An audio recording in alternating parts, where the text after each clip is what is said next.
probably centers upon the number of deliveries that are estimated for the ammonia based on a projected new plant. And we've estimated that 2 deliveries would be required per year. Currently, there's only been 1 delivery of ammonia since the plant's been in operation, primarily due to the fact that there were roughly 200 hours of operation per year. I think we've had the discussion a couple of times. We estimate that the operation of the 100 megawatt facility would be closer to around 500 to 600, maybe 800 hours per year. And even based on those numbers, the number of deliveries is estimated at 2. So the answer is it is reflective of the project that you're proposing, the RMP. Well, we'd also say that the RMP includes the risk analysis among release. That's kind of the main part of it. It wouldn't necessarily change depending on, the number of deliveries.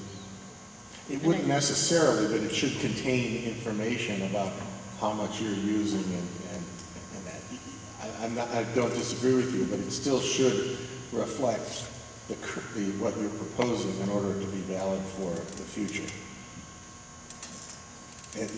Your off-site consequence analysis, you're quite correct, wouldn't change just because you're doubling the number of trips. But nevertheless, the fact that you're doubling the number of trips and using more should be in an RMP.